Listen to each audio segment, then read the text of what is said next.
Hi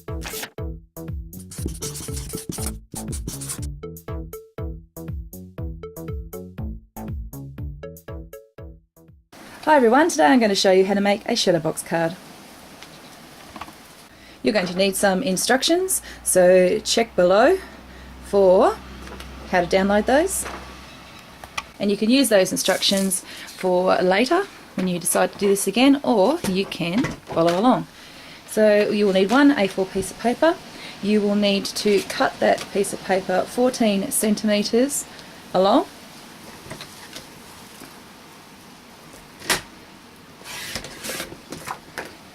Like so, and then you will need it 29 centimetres long. Now, I'll just tilt up here a little bit. The trimmer can be extended, if you didn't know that, so that you can get to that longer piece. So, and we want 29 centimetres. Alright. It's only a fraction that comes off the end. So this is the size that you're going to play with. You then need to go and score, and you're going to score at 14 centimetres and 15.2 centimetres. So on your Stampin' Up trimmer you have a darker grey, I was going to say brown, kind of is a browny grey, cutting, and you also have the lighter one which is for scoring. So I'm going to just push the cutter down to the bottom, and I want to score at 14 centimetres. And I also want to score at 15.2 centimetres.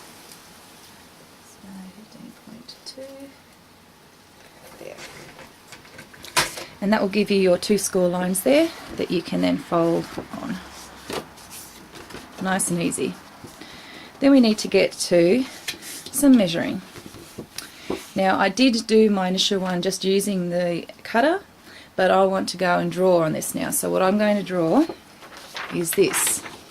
On this side I want to measure in 2.5 centimetres around each edge and draw a box. I'm then going to do another 1 centimetre smaller inside and draw up some diagonals, and then I'm going to come back and cut that out using my cutter. So I've gone ahead and drawn my lines in. You can see them roughly there on the piece of paper. Now I'm going to go back to my trimmer. I want to score along each of the two squares, and then I'm going to use my cutting blade to cut along that diagonal. Now I can do this using my cutter because at the tip of each of these blades is an arrow, and I can use that to help line up onto my piece of cardstock.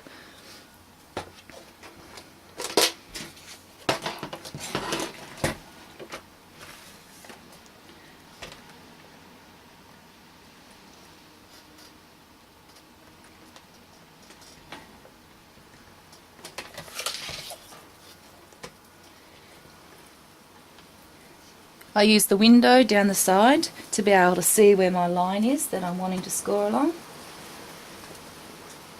And then I use this point to go from that line to the bottom line.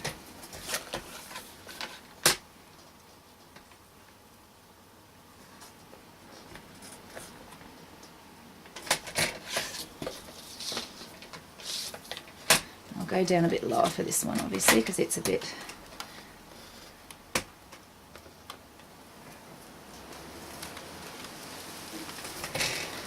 okay, and then for my inside one,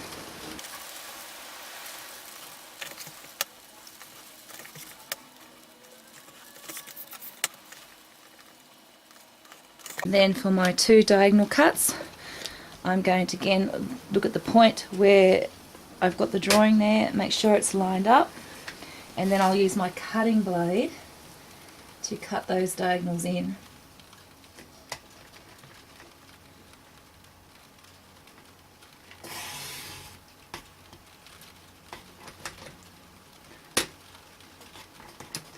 And you can lift and check before you actually move your piece of paper. So I suggest you do that if you're a bit unsure as to whether or not you've got to the corner or not.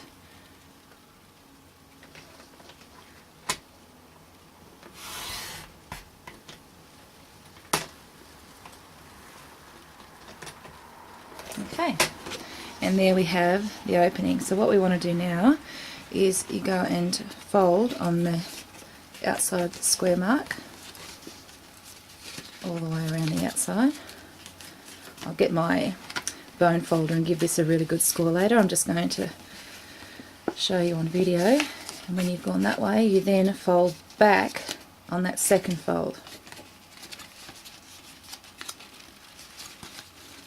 like so. And then to finish this off, you will need a 9 centimetre by 9 centimetre piece of square that can be put inside the box.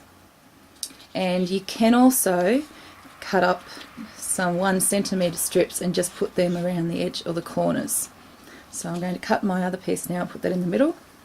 So using my cutter, I've cut a 9 by 9 centimetre piece of square plus these 1 centimetre strips. So to create the rest of the card, you can leave it sort of flat too. Probably should have suggested, if you're planning on stamping or adding anything else to the front of your card, leave it flat before you do the folds. That way you can stamp off and decorate the way you wish. The piece of white 9 by 9 is going to go into the middle of mine. I thought I might do this as a footy card. My husband goes for a team called North Melbourne Kangaroos, and they are blue and white. So this sits inside there. There we go. And you'll notice that at the edges there is a bit of a gap. If that bothers you, that's where you can be using these 1 centimetre pieces. You cut them down and they just go around the corners like so. And it just tidies that up. You can also cut another piece to put on the back. So I'm going to do that and show you what that looks like when I'm finished. To attach all these pieces, I just use double-sided tape or some bonding glue of your choice. Okay, and here you have it. So that is the front. If I open up, you can see that I've attached that bit on the back. Glue's still a bit wet, so there's some glue there holding on each one of those corners. And then once dry, I'll be able to decorate that one up. So I hope you've enjoyed watching the video today.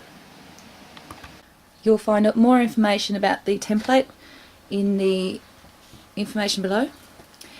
And don't forget to visit my blog at www.alipayne.blogspot.com.au for more inspiration, or cardspiration as I like to call it. You can also like me on Facebook, all those links are below as well. And if you've enjoyed any of the projects that I have given you online, you can purchase any of these materials in my online store, and you can also arrange for me to hold a workshop for you to work through this one-on-one. Okay, so there you have it, the Shadowbox card. Thanks for watching.